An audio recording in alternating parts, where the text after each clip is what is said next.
It never makes sense to me. People look at me weird because I don't like Barack Obama because he was a war criminal who tanked black wealth, who sided with Wall Street over us, who was a deporter in chief, who ended up. You guys know, like there was all this talk about Trump being racist against Latinos, which I think he is, to be fair. But Obama in his first term deported more people than Donald Trump did. At the end of the day, when the numbers were released. So this is why I stand against him. And people are like, why you don't like him? I don't like him because he's black. Yeah. Like what? Like because he turned against our community. Like that's the reason why we should dislike him more. Because we sent him in thinking he was going to do something, but he did not. And he got rewarded for a mansion in Martha Vineyard. And then he come now with the excuse tour because he's starting to realize that the corporate media can't protect his record that much longer, and people are starting to realize what he's been doing. So now people are like, hey, now we think about it. What the hell was you? What the hell was you when police were shooting black men? Oh, you said that the protesters in Baltimore and Ferguson was thugs? The same thing the Republicans say? So he's like, and then he came out recently like, so the thing is, there was institutional restraints. I couldn't say, I wanted to say something, but I couldn't because I was president and I couldn't speak out when there were legal processes going on. We, after watching 4 years of Donald Trump, knows that is BS. Did Trump hold back on his political rhetoric because of institutional restraints? No, Trump, he drove the political narrative despite what the corporate media was talking about at any given time. And Barack Obama easily could have did that for Black America.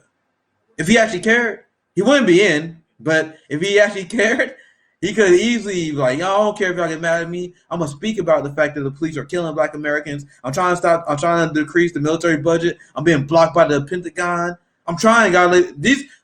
Call him out by name. What's stopping the president for doing that? Like, there's a story that came out recently how Donald Trump wanted to pull out of Afghanistan. And I know he wasn't really serious about this because he couldn't have made it happen, but they were like, Pentagon stalled him. They was blocking them. And I'm like, bro, if you really wanted to do it, you could have got it done. You could, especially Trump with his code. Bro, what was stopping Trump from? So people were using that to try to make Trump look good. And I'm like, hell, that doesn't make Trump look good. Like they were like, see, Trump, he tried to end the wars, but the deep state wouldn't let him. Like, bro, you think Donald Trump, with his massive following, couldn't get on Twitter and name these people out by name and then forced them to comply and make this a giant thing? He didn't make a big deal out of it. He made a big deal out of this election being stolen from him, but he didn't make a big deal about ending the wars. The same thing applies to Barack Obama when it comes to he's like, I think we should have an increased minimum wage, but what do you do to fight for it? So when it came to stopping Bernie Sanders in his campaign, Barack Obama famously made a few phone calls to get people to drop out and endorse Joe Biden in order to stop Bernie Sanders.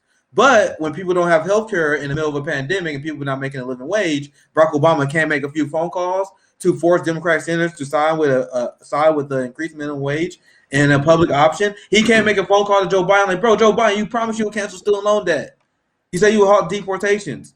You say you increase the wage. You say you would do these things. Like if he cared, that's what he would do, but he doesn't.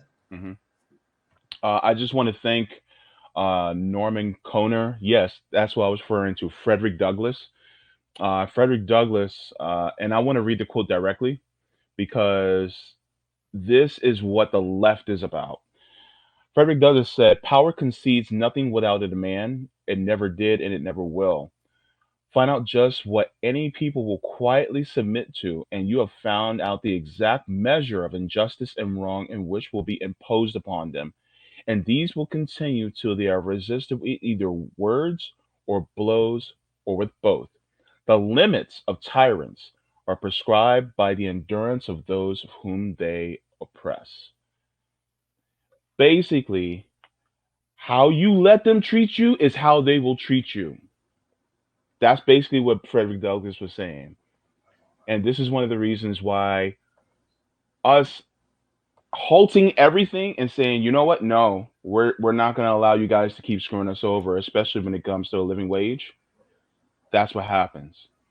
So power concedes nothing without a demand.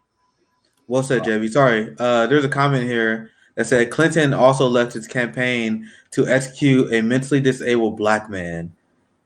just the height of evil there. There's another question here. Hmm. I've seen we got some new viewers here. Hmm. I appreciate the people who watch our Jimmy Dore interview who decide Hmm. to stick around. Hmm. This is how we grow, and that's why like people can talk about stuff they want about Jimmy Dore, but at least Jimmy Dore is willing to amplify and platform Black leftists instead of inviting popular white streamers to talk about Black issues for clicks. That's a problem. But Jimmy Dore, he had Justin Jackson on his show. He this is what he does. So we appreciate him for doing that.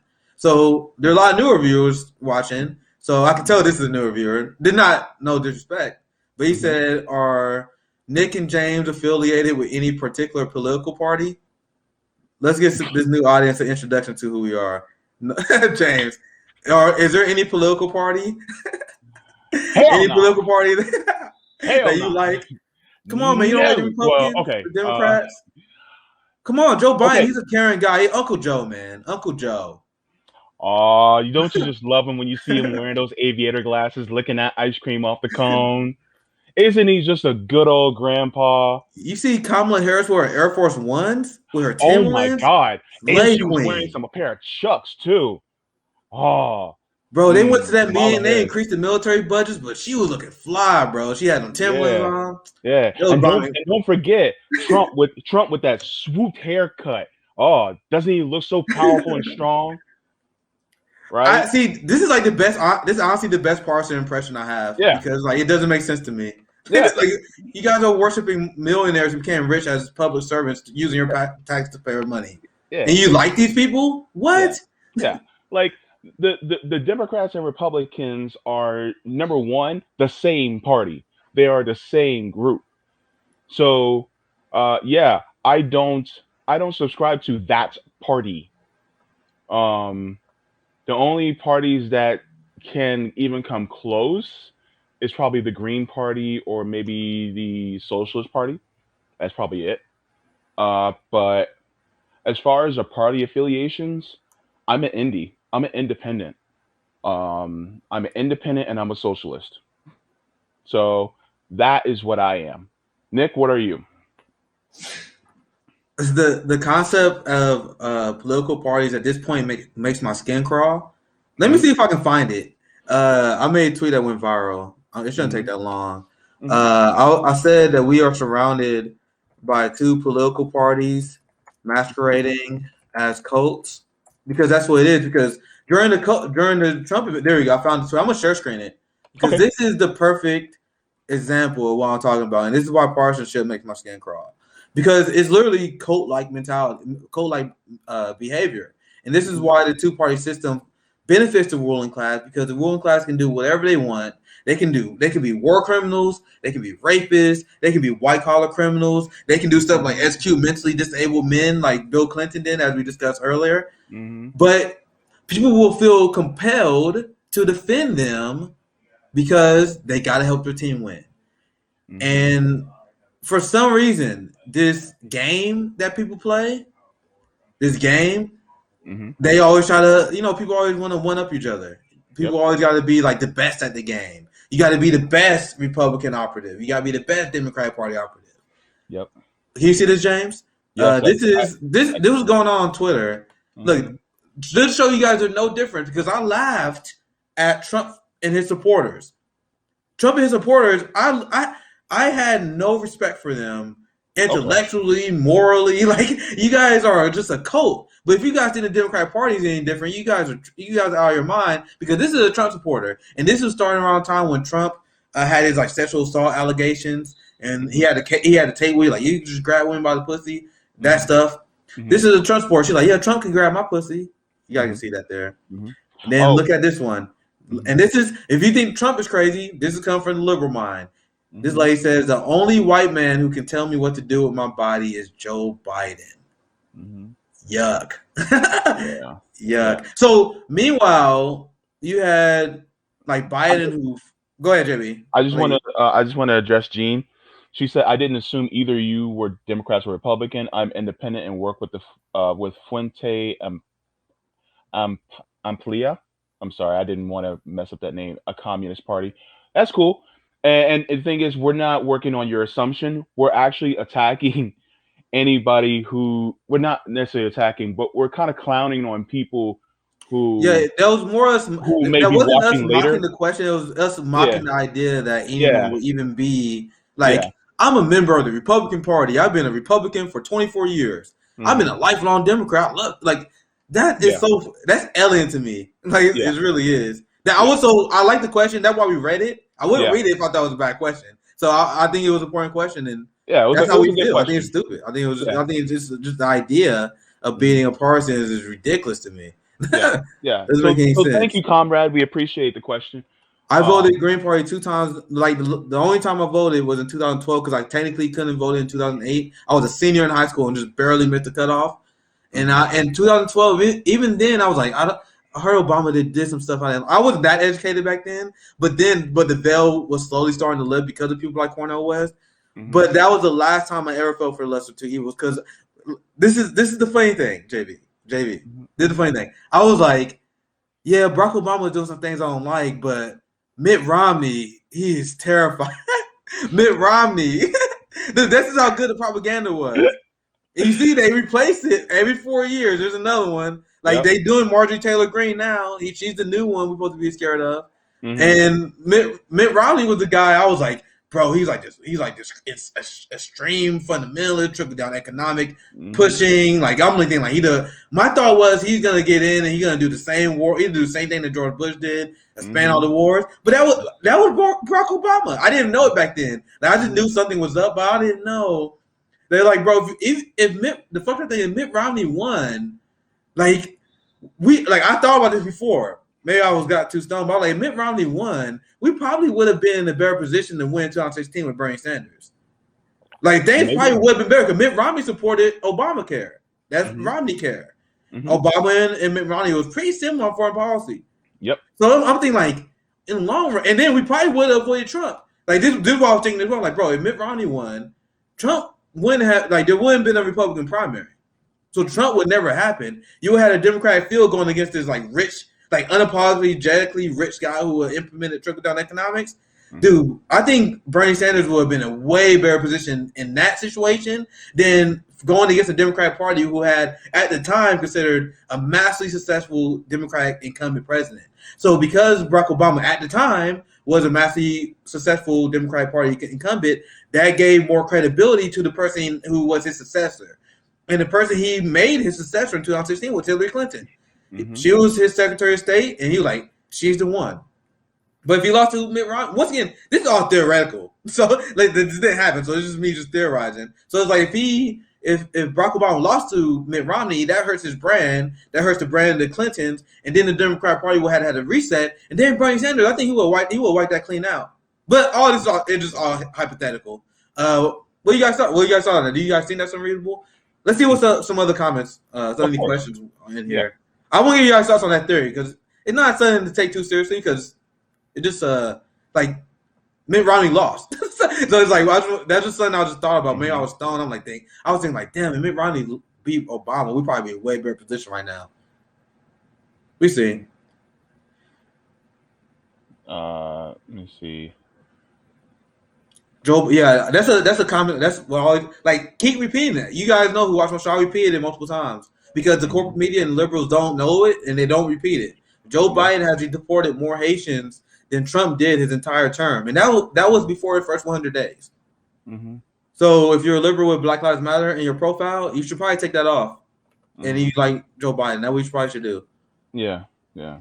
Because I mean, where I live is a massive Haitian population, and the Haitian people here, they're doing the best that they can, you know, you know, under this, predatory capitalist system, and you know, I need, I would like to talk to some more and see and ask them what's your opinions of uh, Joe Biden.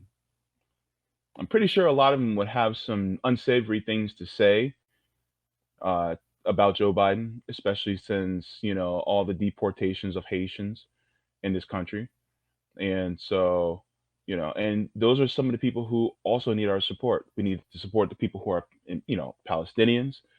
We need to support people who are Haitian. We need to support the people who are Colombian, from Honduras and Nicaragua, because the thing is that the United States government loves to screw over these countries, especially ones in the global south. So, um, This is a good topic here from ABC. We can cover quickly. He said, "How do you explain to some black people who claim that just having more black people in position of power, is enough to change things? How can we get through to people with that ideology?" I already see JB rolling his eyes. I sighed when I first saw it too. That's a great question, and this is a topic of the very first article I wrote. The very first article I wrote was embrace MLK, mhm, reject Barack Obama, mhm, because there's been a long-standing tradition of black people who see that their path towards emancipation in the system is the pursuit of political power and joining the forces of oppression and subjugating those who are deemed lesser, including those of your own community. And that works. Barack Obama, once again, mentioned in Martha Vineyard, Kamala Harris is going to be set for life. Jim yep, Clyburn lived a life of luxury ever since the civil rights era, mhm, right?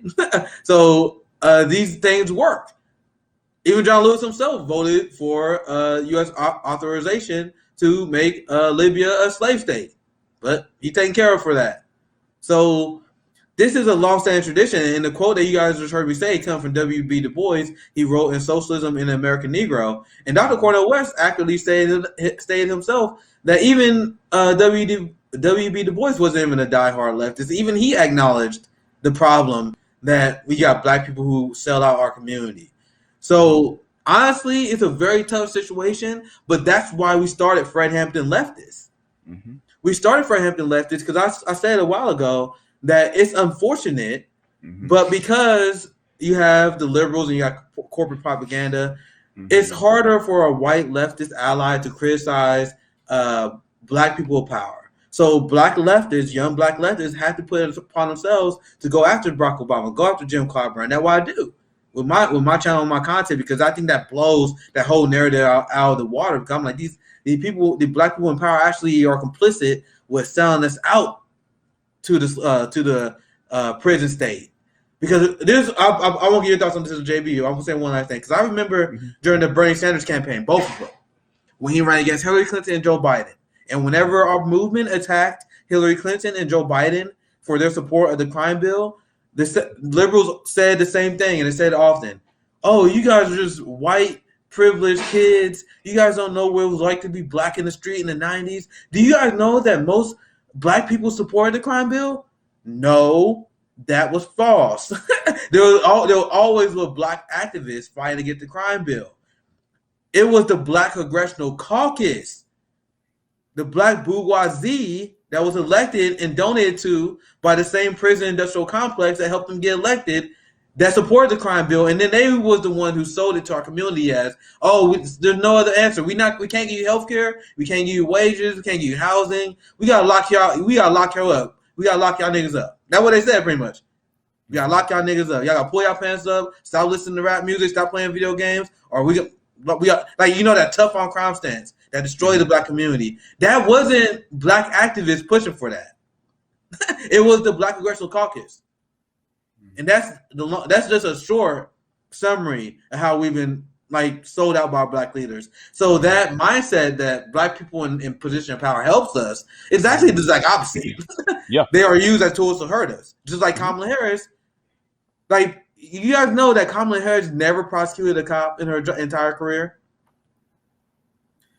She was celebrating when Derek Chauvin, and she was using that political point. She's like, "Yeah, justice is done. Derek Chauvin was found guilty." And I had to remind people, like, "Oh, it's very funny how that never happened during your very long prosecutor career. Very interesting how that works. mhm. Now you want to pretend you're on our side, Yeah. even though you're locking up black people for marijuana, locking up moms for kids because they didn't go to school on time. Like, you are insane." So now that they didn't do enough for our community, they actually hurt us, right, JB? Yeah, exactly. In fact, the whole black faces in high places is nothing but a facade. It says here billionaire Robert F. Smith donates $50 million to assist STEM students at HBCUs. Robert F. Smith is the chairman and CEO of Vista Equity Partners. It is continuing his philanthropic support of historically black colleges and universities with $50 million donation to the Student Freedom Initiative. Let me tell you something. Robert F. Smith is a billionaire. Okay. How do you get your billions of dollars? Well, that means that you have to exploit people in order to make that much money. Just because he's black doesn't mean that it's a good thing. Now, he donated to people in colleges and HBCUs. While on the surface, that's very noble, right? But how many people can actually afford to go to an HBCU and even still get, uh, student loans? Or because they got student loans and they went in STEM fields, that's great and all. But what about the people who are still in the hood? What about them? What about the people who are still being shot by cops? See, here's what Robert Smith is doing. He's trying to create more people like him who also exploit. So, what about the people who want to make a living wage, who don't have a college education? What about them?